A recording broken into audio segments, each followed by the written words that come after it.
मोदी और बिहार के शिल्पकार नीतीश कुमार, नरेंद्र भाई मोदी के नेतृत्व में पवन सिंह जी ने पूरे समाज में और पूरे भारतीय जनता पार्टी का झंडा अपने कंधे पर उठाया है और राकेश ओझा जी को जिताने के लिए यहाँ पर पहुंचे हैं।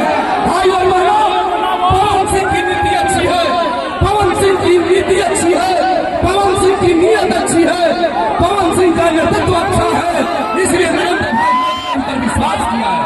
इसलिए एक बार दोनों हाथ ऊपर उठाइए, भोजपुरी के शेर नरेंद्र भाई मोदी के सच्चे सिपाही नीतीश कुमार जी के सानिध्य में, चिराग पासवान के सानिध्य में, उपेंद्र कुशवाहा जी के सानिध्य में, जीतन राम मांझी के सानिध्य में इन्हें सिपाही बना के भेजा गया है कि जाइए राकेश ओझा को जिता करके आइए।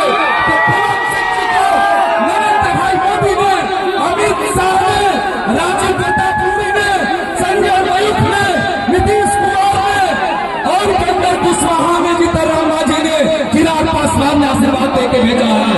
इसलिए सभी लोग हाथ उठाइए भोजपुरी के सबसे बड़े स्टार के लिए, स्टारों के स्टार के लिए और भारतीय जनता पार्टी के सबसे सिपाही के लिए, माननीय पवन सिंह जी।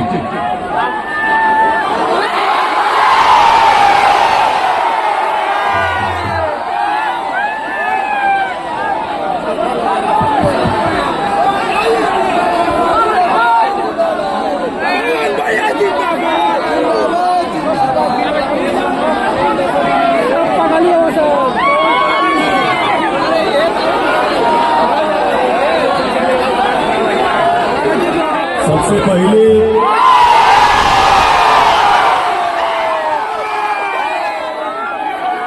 आजकल डिजिटल दुनिया हो गई माना हो,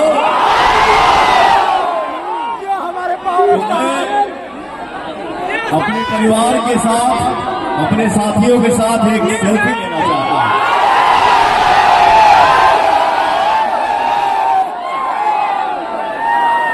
हथवा उठाना जा हो भैया,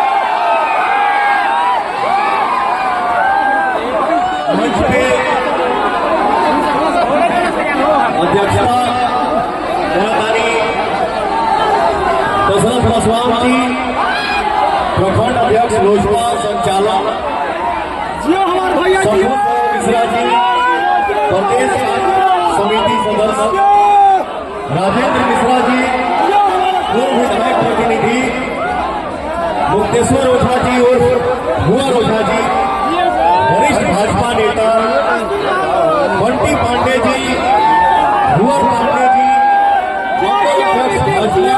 विकास ओझा जी भाजपा, विधानसभा के संयोजक अरविंद पांडे जी, मेरे छोटे भाई रविरंजन राय जी और मेरे शानदार, मेरे जानदार और जिंदाबाद प्रत्याशी राकेश रंजन ओझा जी को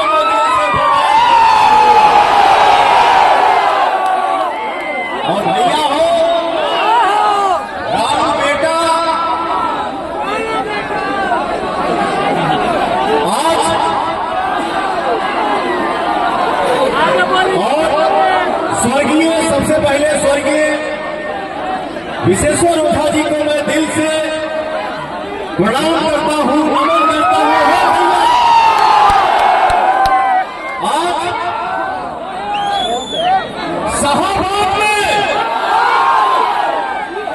बाबू वीर कुंवर सिंह के धरती से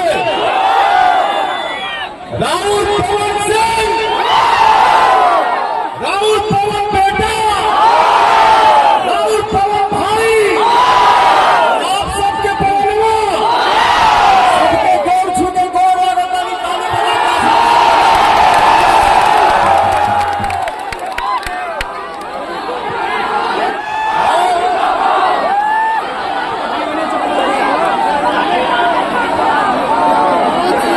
आप सब हमेशा एक बार मैंने बोल ही क्या दिया, मैं तो बहुत चुप जाता हूं। आप अपने भाई बहनों की आदत नहीं है पवन सिंह को। मेरे लिए कोई कुछ बोलता है तो आप वही से बोल के चुप करा देते हैं। ये हमारी संपत्ति है। मैं कहीं भी जाता हूं दुनिया के किसी भी कोने में तो यही बोलता हूं कि मेरे पास पैसा नहीं है, लेकिन बुआ की संपत्ति है तभी पूर्णवाजी। बहुत लोगों ने झुकाने का कोशिश किया, गिराने का कोशिश किया, लेकिन आप सभी को आशीर्वाद जिंदाबाद, भैया चाचा भाई नहीं, आप सबके आशीर्वाद से पवनवा आज भी ऐसे चलता है।